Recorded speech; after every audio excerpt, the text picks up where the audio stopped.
This week's episode of Finding Demo Surf Fishing is being brought to you by The Sinker Guy. Go on over to thesinkerguy.com and take a look at all the stuff that Chip's got going on in the Sinker Guy garage. If you need sinkers, hey, it's in his name. He's got them for you. Sputniks all day. If you need a certain size, he's got the 1 all the way up to 5. I know that, but if you need special sizes, reach out to him. He can work with you to try to help you out to get the size you need.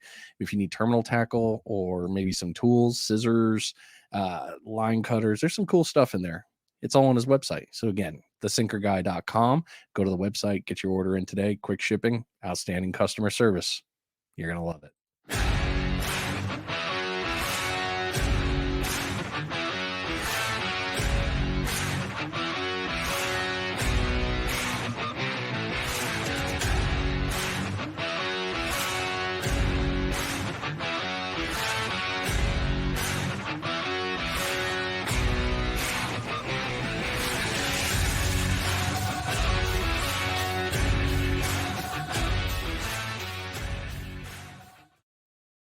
Welcome everybody to a new episode. We're doing another video episode this week, and hopefully you're enjoying them. I mean, they've been kind of fun to do. They're a little harder to edit, I'll give you that. They definitely are, but lots of cool stuff on that. This week we're staying local in Navarre, and we are going to be talking with the Navarre Beach turtle. Navarre Beach Sea Turtle Conservation Center. Now, if you've been here before, they're right there by Marine Park. They're on the left when you turn left to go into that area. They got the whole thing. They're expanding, which is awesome to see. They've got a cool little center right there that has a ton of information about sea turtles. Now, you might be thinking, why is this an episode that I wanted to do? Well, if you beach fish in Florida, it's not a matter of if you catch a turtle, it's when. And it happens. We know no one's targeting turtles. Everybody automatically feels the gut-wrenching pain and suffering when they're reeling in and all of a sudden they see that head breach and they're like, oh no, instant panic. Like, oh my God, I'm killing a turtle. You're not, don't worry, but we're going to go over a lot of stuff on this episode to help you out. Understanding what to do when you do catch one, things to see for nests, who to call if you're in this area. We'll go over the service area for them. Lots of great stuff on there. And we're going to be talking today with Keith Feldman. I'm going to let him talk about his title. I'm not going to try to butcher any of his stuff. I don't know that side of the world very well, so I'm not going to do that. But lots of cool stuff. So I hope you're ready. I'm really excited to talk to him. So without further ado, Keith, welcome to the show. Good morning. Thank you for having me. It's good to have you finally. We've only been planning this for a few months, and you go out of town, I break my leg or I bust my knee, and then I can't do anything, and then the season kicks off. Apparently, I just wing it all the time. I understand. So, Keith, let's start at the beginning here. What got you into working at the Turtle Conservancy? Well, I moved down here to Navarre 4.5 years ago, basically to be closer to my family. And once I settled in down here, I was living by myself, and I'm retired, and I wanted to kind of fill my time. And my niece actually suggested to me that I volunteer at the Turtle Center.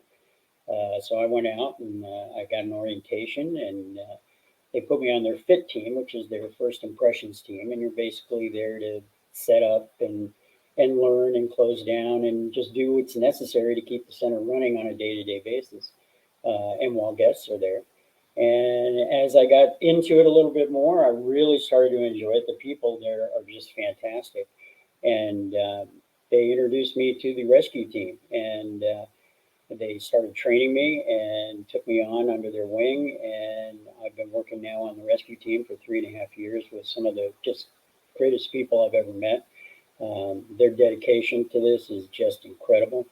And from there, I stepped onto the board of directors at the center. And so I give tours and work around the center on Wednesdays. And I'm on the rescue team the rest of the week and board of directors whenever necessary. So it's been a wonderful ride. That's quite the movement right there. So before Navarre, where were you? I was actually just outside Washington, D.C. In Maryland. I worked for a law firm. I wasn't a lawyer. I was a CFO for a law firm for 30 years. And finally, when I retired, I decided that I wanted to be around family. And the only family I had was my sister and her children, who were down here. in Navarre. So I came down and I met with them, and I actually asked them if they would mind if I joined their little community, and they were very excited about me coming down. So I moved down here, and it's probably the best move I've ever made. It's not too bad down here. You get a No, little bit of good weather and water and life. It's not too bad. well, all you have to do is sit out on the pier for about 20 minutes, and you realize, yeah, this is probably a good place to be. This is it makes me very happy. So yeah, I'm excited to be here. And speaking of the pier, you're out there quite a bit, especially nowadays. That's Yeah, a daily stop for you, I'm sure. yeah. No, we somebody on our team is out on the pier basically from about 7:30 in the morning till about 7:30 at night.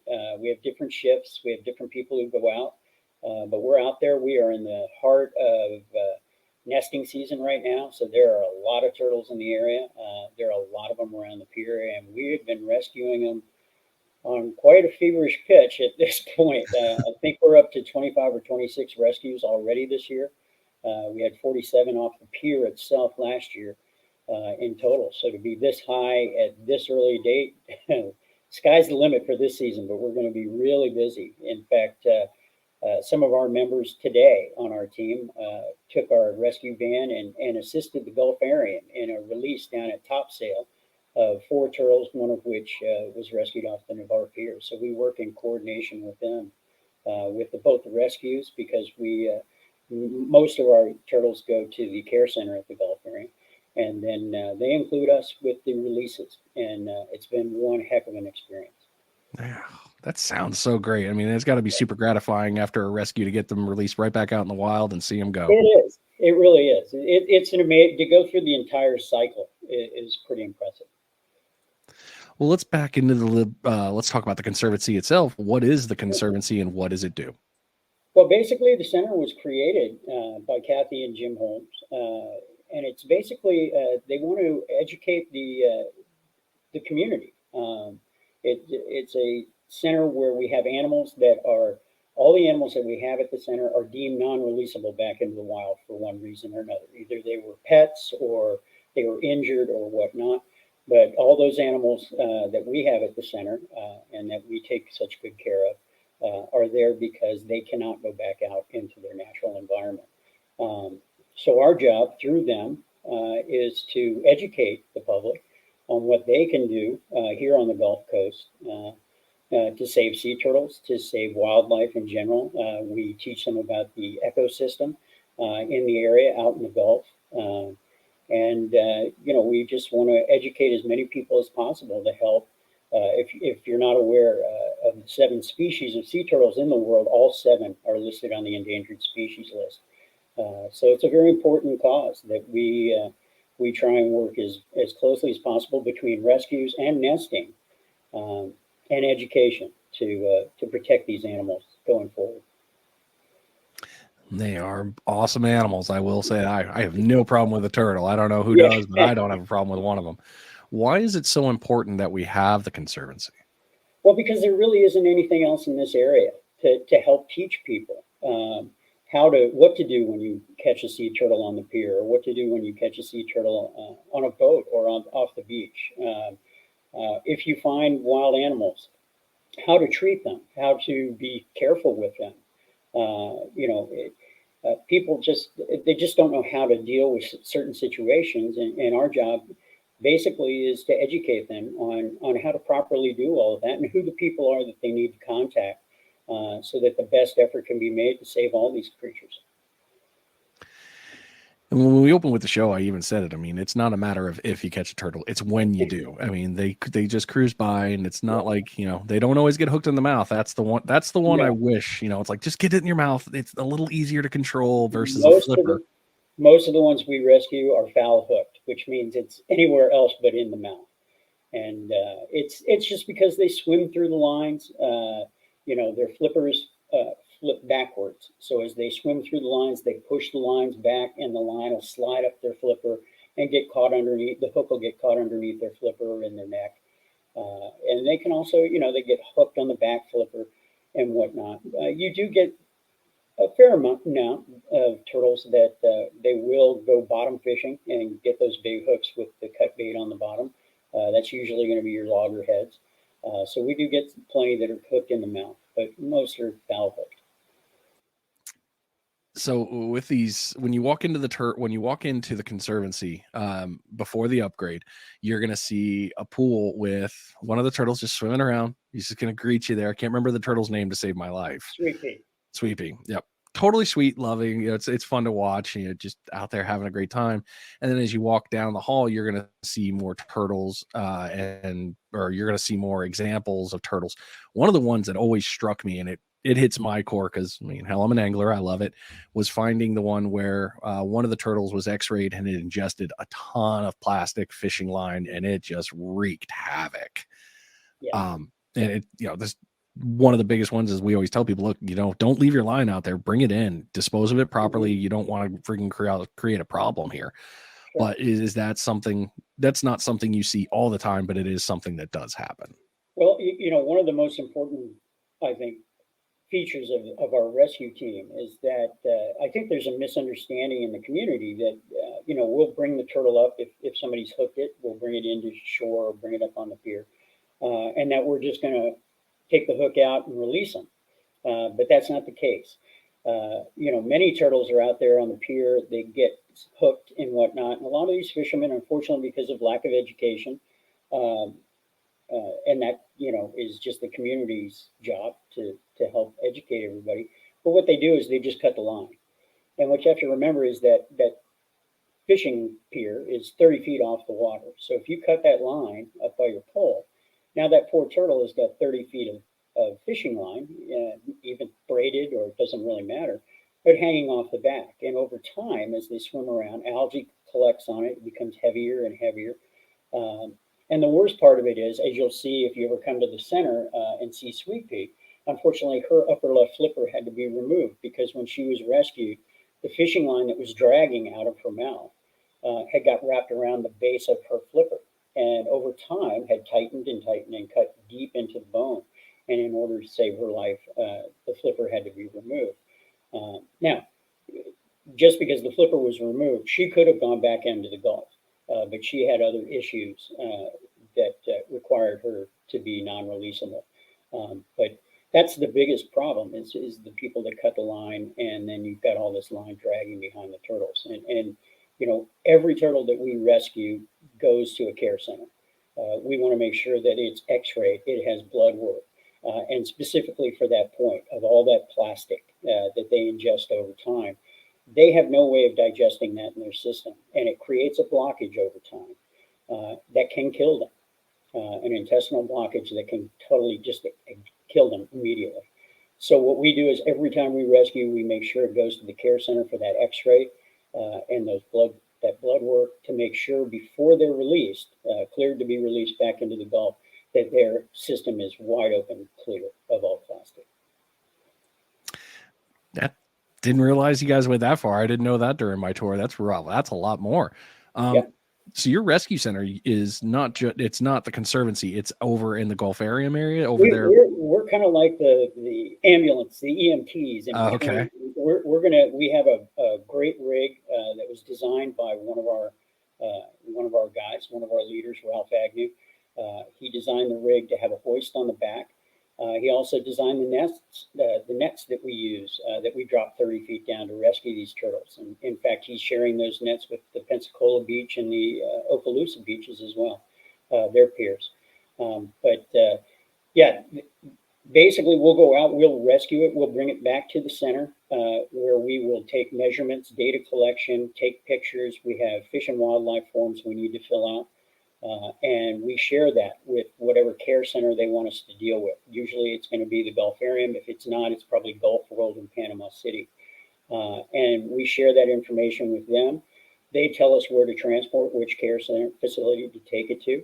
And then we share those pictures and documentation of all the injuries and then we'll transport to that facility so that when we arrive, the vet and their staff can immediately take the turtle from our van into the center and start caring for it immediately. Last year, we rescued 47 turtles off the Navarre Beach Pier. Of those 47, 46 successfully made it through rehab and back into the Gulf. And we're very proud of that number. As you should be. 46 out of 47 is a damn good win to return to the sea. Yeah. No, we were very, very happy about those and very proud of those numbers. So you're talking about areas here, and this actually leads very nicely into the conversation next. What area do you all cover? We basically are Navarre Beach proper. It's about a 4.5 mile stretch. It goes from the last pavilion just before Eglin Air Force Base, and then it goes all the way up to the National Seashore, which is basically the last house on the beach, and it's 4.5 mile stretch. If you are come across a turtle in any way, fishing or it's washed up on shore or whatnot, at any point in that area, you can call either the pier office. I have the phone number for that if you'd like it. It's 850-710-3239. Or you can call our center directly at 850-684-3347. And we will respond at any point on the Navarre Beach area to retrieve, rescue, or help with any way we can with any turtle, whether you be washed up, hooked, or caught off the pier. So if you find a couple, if you're on the National Seashore, say, if you're walking through there, who would we contact? You can contact us. You can contact the pier office as well, or you can call the National Seashore. Fish and Wildlife is always your best bet. Your first best bet is to call Fish and Wildlife Service. That number is easily accessible on the websites, and you call them and just let them know the location. You can actually give them the GPS of that location. And what they will do is if the Seashore team is not available at that time, they'll contact either Pensacola Beach or ourselves, and we will respond. So we'll get everybody involved that needs to be involved to make sure that that turtle has the best chance of surviving. Perfect. So does this cost an angler any money if they were to hook a turtle and call you and say, hey, this happened, I need your help? Absolutely not. We understand they are not targeting the turtles. We know that it's going to happen. There's so many turtles out there, and they're hungry. And they're also swimming. You've got to remember, like I said, it's nesting time right now, May through October. So there are a lot of females offshore who are just going to swim through lines and get caught. It's just going to happen. And nobody should be scared to call either one of those numbers at any time and say that they've hooked a turtle. We're going to come out there. We're going to thank you. We're going to assist you in bringing that turtle in. And then we're going to take a picture with you and the turtle and call you a sea turtle hero because you did the right thing. You called us and we safely retrieved that turtle and we're going to get it through the rehab facility. Y'all are the heroes. I mean, the fact that anyone is willing to help the turtles with these situations, because I mean, let's look back, go back 20 years. This wasn't something that was really well thought of. It was started and it wasn't nearly as it doesn't seem to have the foundation it does today. Well, the one thing that I will say about the team is that this is probably the most dedicated group of people. There's only 12 or 13 people actually on this permit team. And you do have to be permitted to be on the team and to work with the turtles, to actually touch the turtles and whatnot. But these guys are so dedicated, men and women, who are just so incredibly dedicated and give of their time. They're all volunteers. Nobody's getting paid to do this. They do it purely out of love and concern for the turtles. And I'm just absolutely proud to be a member of the team. I mean, that's all I'm going to say. These guys are just a fantastic group of people. Yeah, I've loved the staff. I have thoroughly enjoyed every conversation I've ever had with them, and whether it's the center itself or seeing them out in their with the pulley system, getting one off the pier. Every one of them has been nothing but a perfect professional and fun to talk with. And we've been going for a little while here, so it is time for our first bait check of the episode.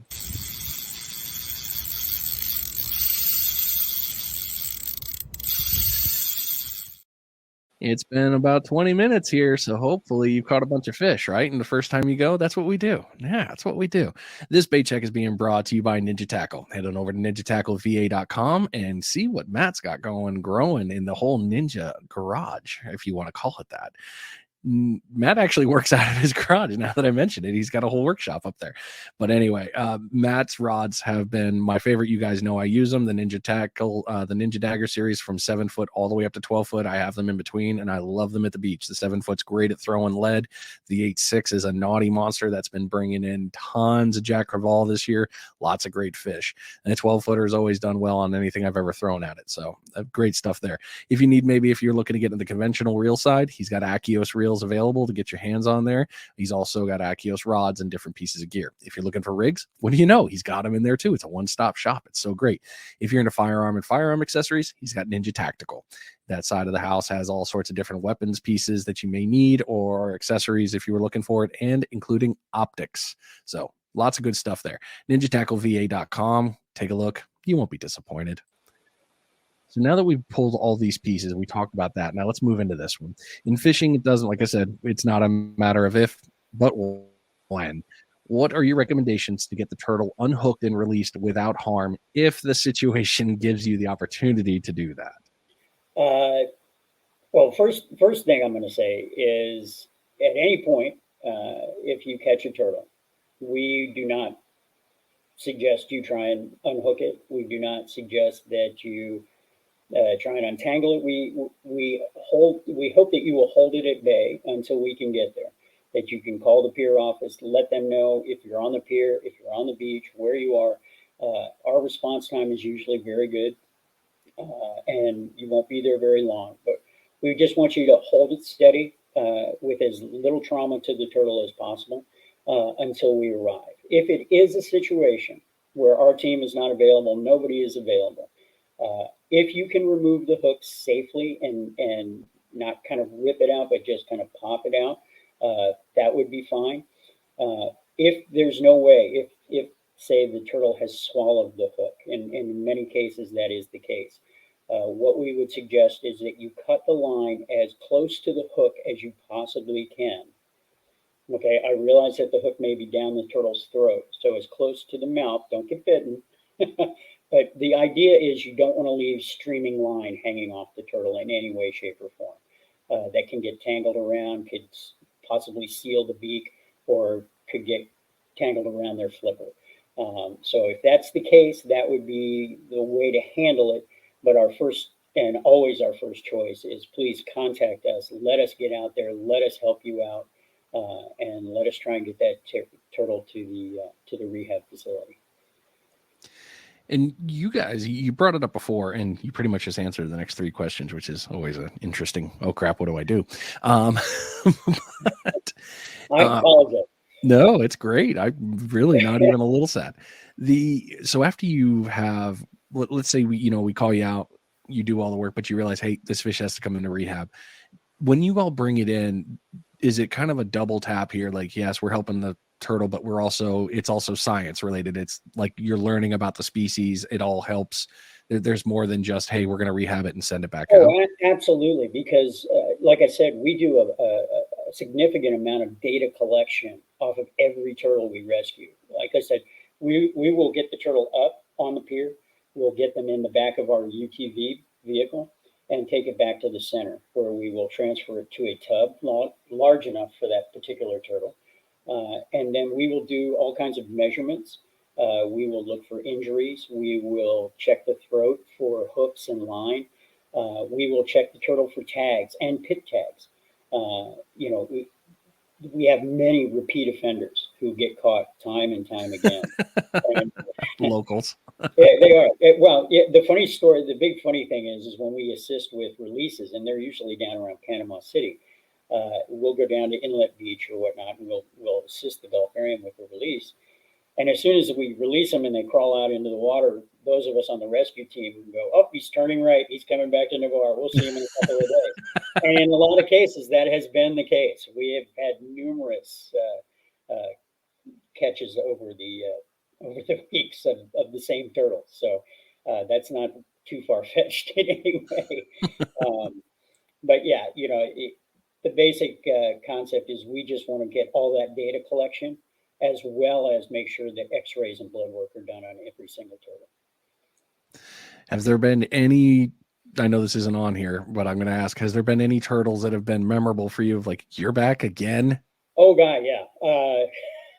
Jamie would be my first year on the team. I was fortunate enough to assist one of our other team members, Bob Blaze, with a rescue, and this was a very large, over 200-pound loggerhead named Wow. Jamie, and we were successfully rescued and got it down to the Gulfarium, and they were nice enough to call us, and Bob and I got to help. It's one of the first pictures I ever took of Bob and myself and two of the Gulfarium staffers releasing this 220-pound turtle back into the wild. And sure enough, a couple of weeks later, Jamie gets caught again. And we were fortunate enough to be part of the rescue and release again. And then Jamie got caught again. Oh, But this time the Gulfarium decided the smart thing to do was take this sucker to the east coast of Florida, where Jamie is now. They did put a tracker on her, and she's doing very well off the coast of Jacksonville on the east coast. And I suspect at some point she will make her way back here. But it's nice to have a little respite from the big ones for a little while. it's going to be like that probably 5 years. Go around, come back up, like, Oh, hey, where you been? That's oh really yeah. great. And How's the it, wife and kids? How's the house on the East Coast? Good. Great to see you. So not all turtles get tagged. No, no. They all get tagged with flipper tags and a pit Okay. tag. Not all of them get the big tracking tag on the back of the carapace.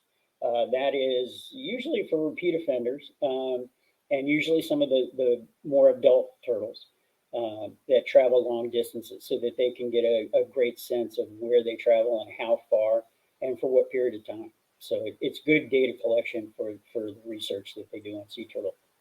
That sounds like it. So we have several different species of sea turtle through here too.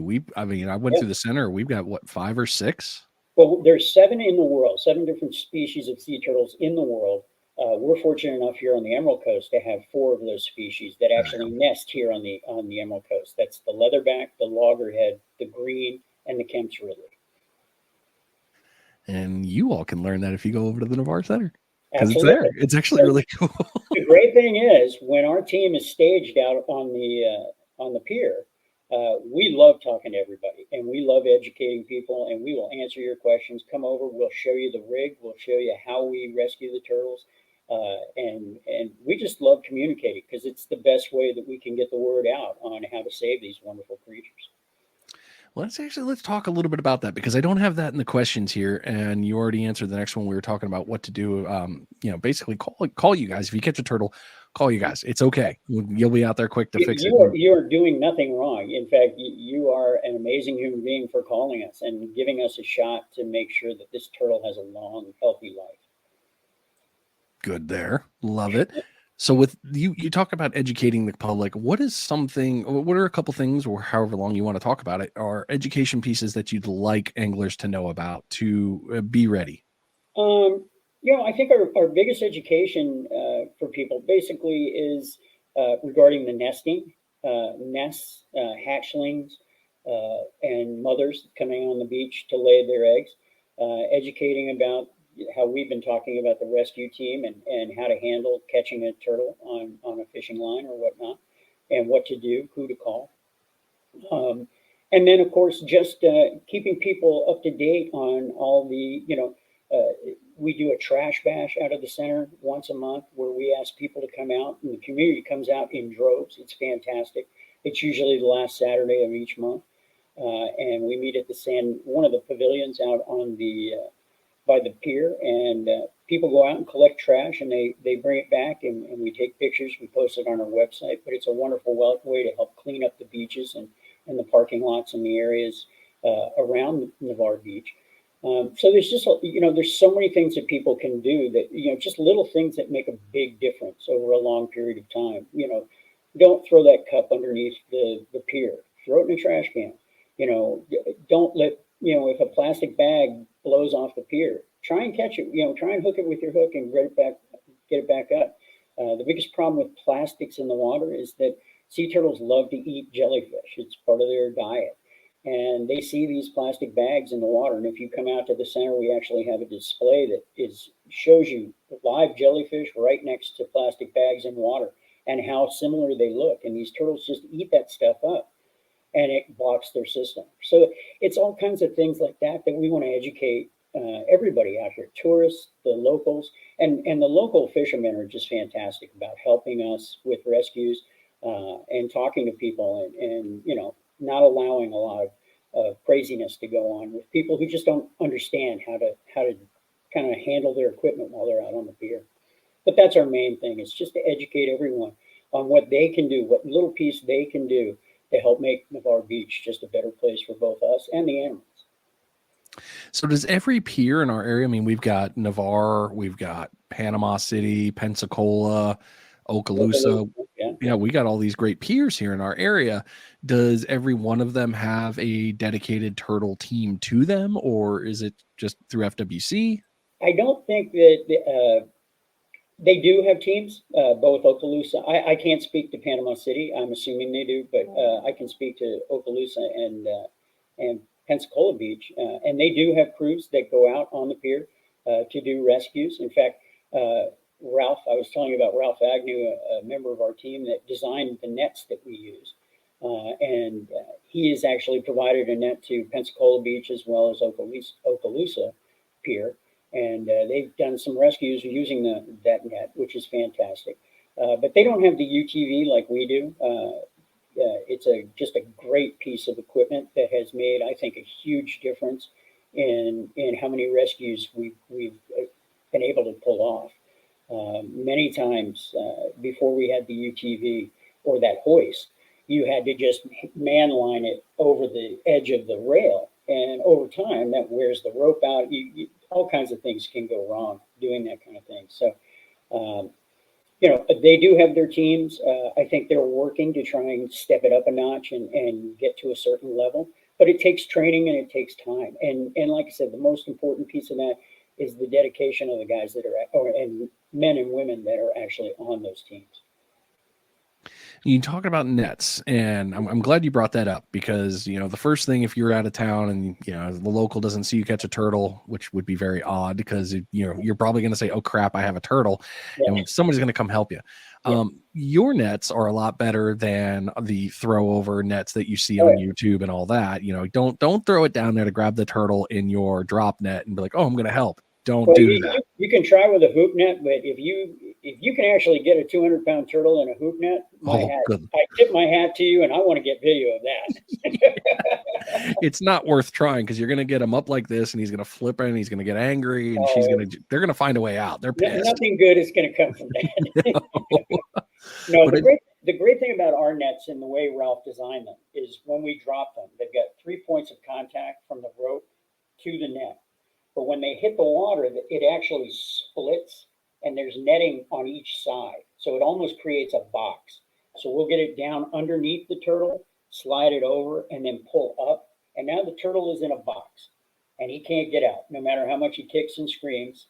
And it makes it a very safe rescue to now bring him up 30 feet without any worries of him falling out the side, banging into the cement, anything like that. It's an really incredible piece of equipment. Smart to build that. I mean, because in reality, you're always worried about the trauma. I mean, it's like, please don't get hurt. That from 30 feet at the Navarre Pier, that's a long way down, and that much weight falling, that's a significant damage. Absolutely. So I love that you guys do that. And I've seen the AT or the UTV with the nice little hoist system. You got a great hook and pulley that goes over. Ralph designed that as well. That's actually an old deer stand that he created a foot that we can actually attach to the back of the UTV and take it up, and we chain hook it up, and it's an ingenious setup, and I give Ralph all the credit for it. He is a heck of a designer, and it really is it's the reason that we can do as many rescues as we do. Well, perfect. Well, I know this episode is going to be a little shorter, so we're going to have to do another bait check, because that's important to make sure we're taking care of that.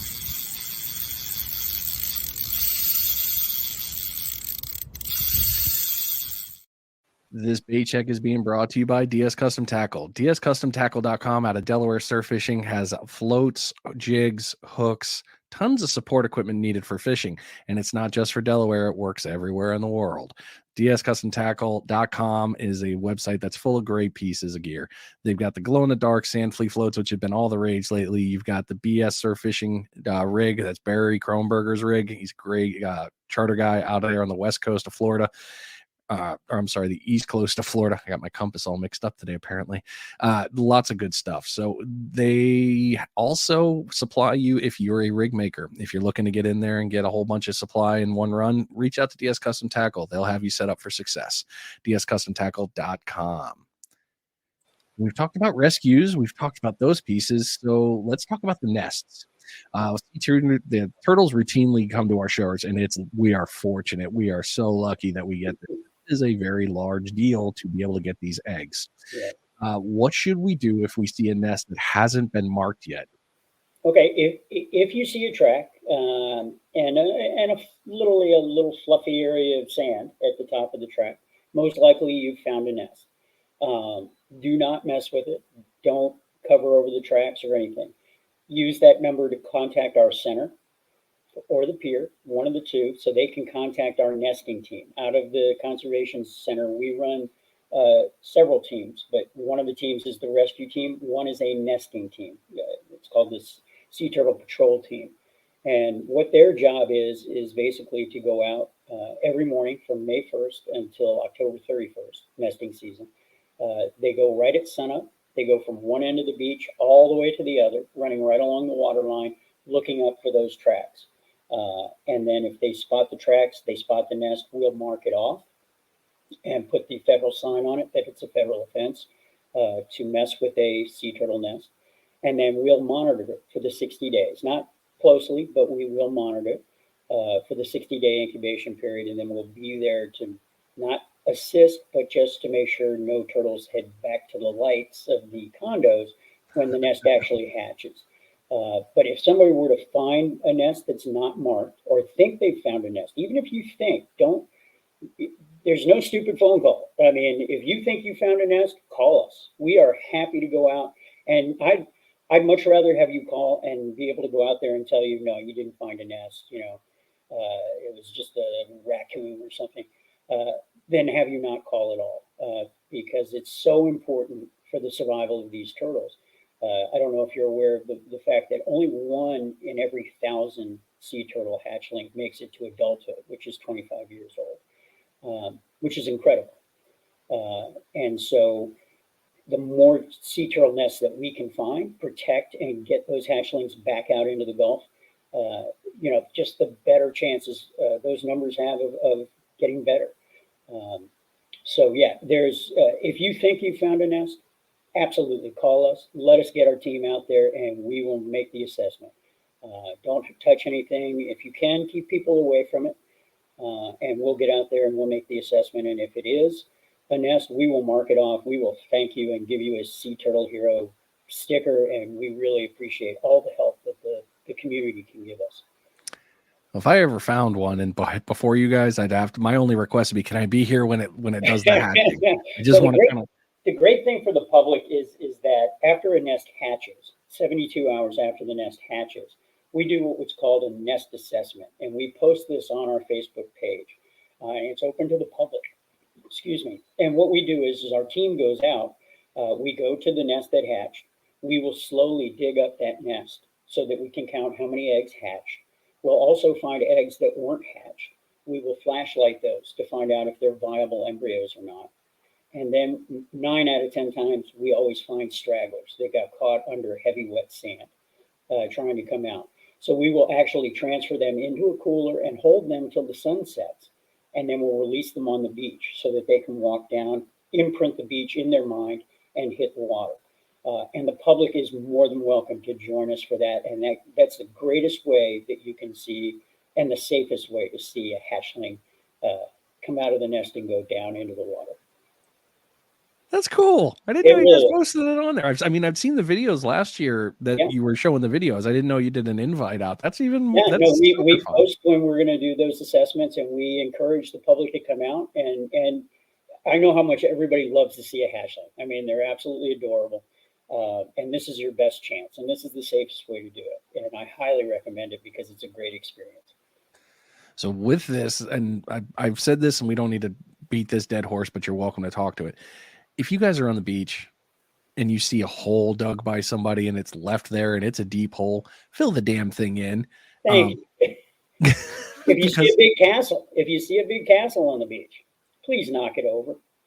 You know, these sea turtles, the females come on at night, and when they come on, it's dark out there. They can't see what they're doing, and they can't see where a hole is. They can't see a castle, so they're going to try and climb over it, or they'll fall into the hole. The problem with sea turtles, okay, all other turtles are okay, but with sea turtles, they have no way of righting themselves if they fall on their upside down. Zero way of righting themselves. So if a female were to come on the beach at, say, 11 o'clock at night and fall in this hole upside down, by the time our nesting team got out on the beach at sunrise, unfortunately, because their lungs are just under their upper carapace or shell, she would have suffocated by then.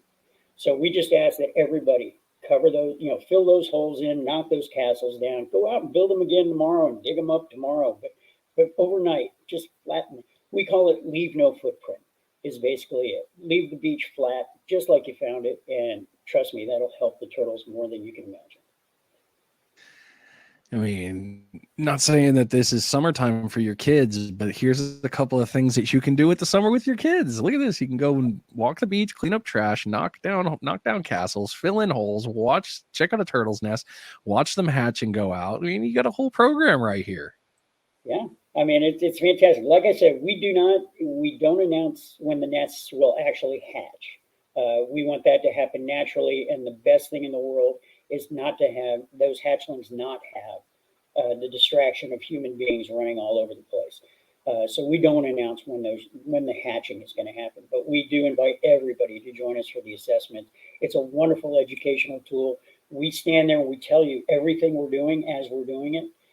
We answer questions, and hopefully you'll just have a great experience and get to see a hatchling like you never would before.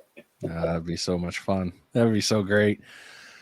So you talked about the team always goes out there looking for nests. Now, as they're going through in this time during the gestation, are they doing anything with the nests, or are they just verifying and checking them? What else do they do? Once we have nests on the beach and they've been marked off, every morning when our nesting team goes out, as they're looking for new nests, as they come up on the existing nests, we kind of flatten the top so we know what to look for. We check the condition of the nest. We want to make sure there are no small holes where ghost crabs have gotten in to the nest, because if a ghost crab gets down there, it will feast. So we'll try and get the ghost crab out of the nest if possible.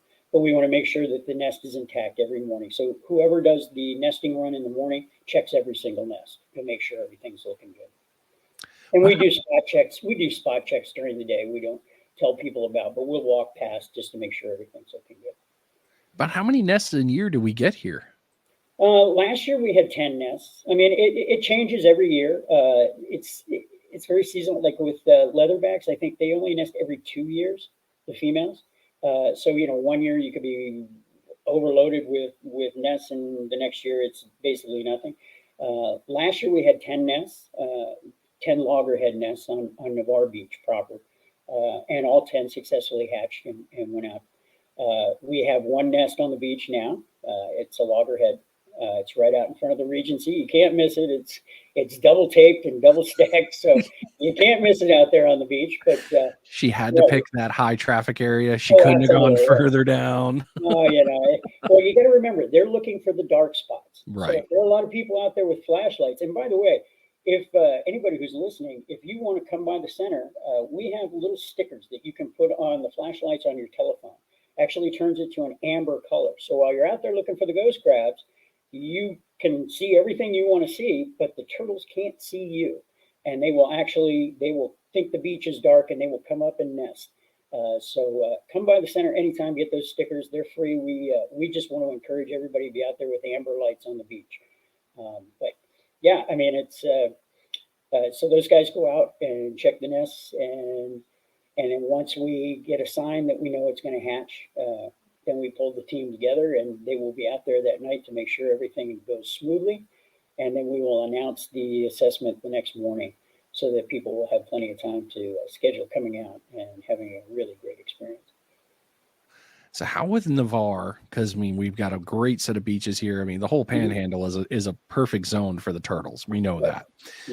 Is there anything specific about our area that's different than others when it comes to turtles? No, not really. We have a wonderful beach. It's a nice size beach. I mean, it has been washed back a little bit, but it's smaller than some of the other area beaches. If you look down Eglin, they've got a little bit more beach space. If you ever go up to Pensacola Beach, they've got a little wider beach area. But no, it's very conducive for the turtles to come on. Like I said, their only hindrance is humans, the lights.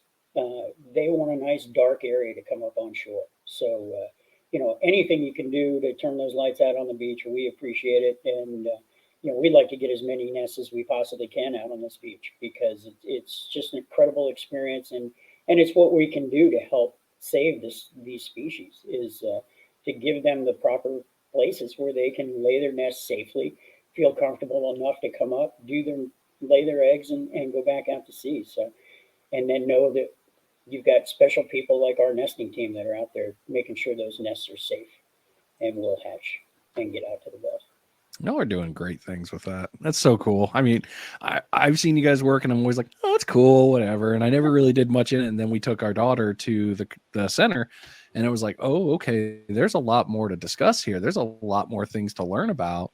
Oh yeah. And No, as it's continued, as we've talked, I've learned from you on our just regular conversations, and the other depends on who the staff member is at the center. I've learned something from each one of them, something different. So it's the crazy thing is I still go out there. I work every Wednesday. That's my day. I'm out at the center. I'm usually giving tortoise talks or tank talks about Sweepy, but Q&A with guests and everything. But every time I go out, I learn something new. I mean, and I've been there now for almost 4 years, and every time, every day, I learn something new. It's amazing. It's really cool.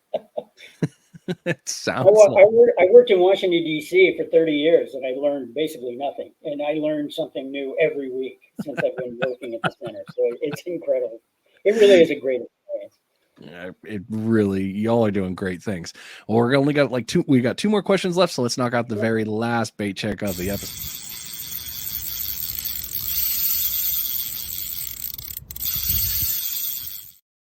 It is your third and final bait check of the episode. Bring that line in, make sure it's completely stacked, get it back out there. Hopefully you're having a great time out there fishing.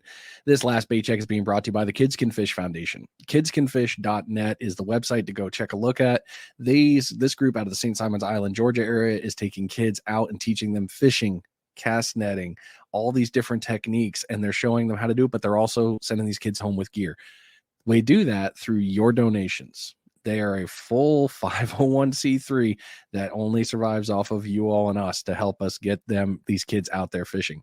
Last one they did, the kids all got fishing rods that came out. They got a rod reel combo. They all learned something. It was to help them there. And like they always say, more tackle boxes, less X boxes. You can also support them by joining up on the Redfish Running of the Bulls tournament that at St. Simons Island. It's also on the website on kidscanfish.net. Your proceeds for that also go back to helping the center, helping them keep these clinics and camps going on. If you want to donate product, you can also reach out to them. They also can do that. They've got a lot of raffles and other fun things they do. So kidscanfish.net, help a kid go fish. You won't be sad about it, I promise. So, well, now that we really nailed into the last couple pieces here, you have been a wealth of knowledge, and I am beyond thankful for it. I really am. This has been great. But you don't appreciate the opportunity. Thank you. Anytime I can help you guys, no, I won't hesitate. I am there. Absolutely. You also, you don't just have sea turtles at the center too. You have a couple other species there. We do. We've got a couple of tortoises. We've got 3 diamondback terrapins. 2 different species of diamondback terrapins, but we have terrapins, we've got box turtles, we've got jellyfish, we have a reef tank, we've got a blue crab, we have Grumpy the lionfish, and who is in a tank by himself, I assure you. And we have a lovely gift shop. And really exciting news is we're expanding the center. For those of you who have been by, you've seen that we've built a new structure, and we're very excited to kick that off. It'll be a great addition to the center. It'll be a great educational experience for everybody. We're going to have we already have hanging in there basically a skeleton of a dinosaur sea turtle. Below that we will have a large ray and what do you call it? Horseshoe crab tank. We will also have a submarine with a VR experience where you sit in there, you put the goggles on, and the submarine will take you through a off the coast, the reef, the artificial reef. So you'll get to see all the turtles and the fish and the wildlife out on the reef. It also have a room where we will have big plexiglass windows so that when our rescue team rescues a turtle, we'll bring them in that room, and the public will be able to watch us do our data collection and how we treat the turtles and how we go about the mission of getting them down to the rehab facility. So we're really excited about that. That should be opening in a couple of months, and we'll keep you posted on that. But just check our website because that's the best place to find out what's going on. But we're really excited about that.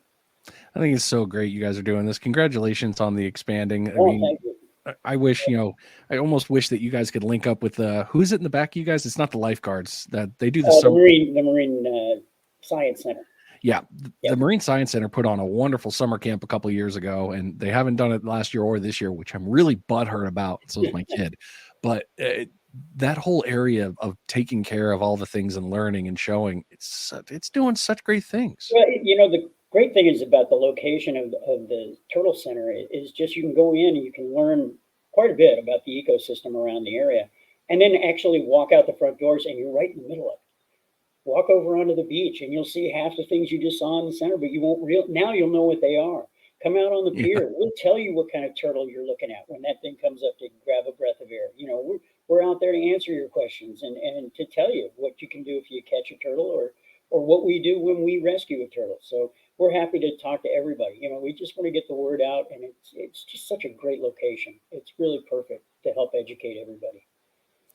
It sounds wonderful, and I am very thankful for all your time. So I'll ask you the last question that I ask everybody. What's next for you? For me, I just plan to fight the good fight with these guys for as long as I possibly can. I know my body's getting a little older and won't be able to do the things that I like to do, but no, I am so thrilled to be a part of this wonderful group of people, and so just really do love what I do with the rescue and the center and the board of directors. And I'm just excited to see what corner we're going to turn next and how far we can ride this crazy train, because it's just been a great ride for 3.5 years, and I can't wait to see what we have down the road. Well, thank you so much, Keith, for coming on here and talking with us about the Navarre Beach Sea Turtle Conservancy and all the things with the rescue and what you guys do and what we should do to reach out to you. I'm very thankful for all the time you've given, and I know that somebody is going to be able to use this. Hopefully. Absolutely, my pleasure. I thank you so much. I mean, just being on this podcast can help educate 2 people. Guess what? We've done our job for today, and that's an amazing thing. Well, hopefully we get more than 2, but absolutely. Yes. I'm just saying, if we can get through to 2 people, we've done our job. So yes. I hope everybody has learned a lot. And please feel free to come to the center, ask questions. If you see us out on the pier, approach us. We're very approachable. We're kind of crazy, but we love talking to people. We love answering questions. So, just come talk to us. We'd love to fill you in. Well, perfect. All right, Keith, I'll let you go here. I'll put you back in the green room. I'll bring you back up after. We'll do our little post-show stuff, and we'll go from there. Much appreciated, Ryan. You take care of yourself. Yes, sir. We'll see you soon. Yep. All right, ladies and gentlemen. I know this was a little different of an episode than you're used to, but I'm sure you picked up something. I picked up a bunch. I've been to the center a couple times, and I was like, oh, I'm doing okay. And in this interview, I picked up more, which makes it even funnier. Always goes to show you can learn something every day, right? So you've been listening to Finding Demo Surf Fishing. Hope it helped you. You take care of yourselves. We will see you next week. I am out of here.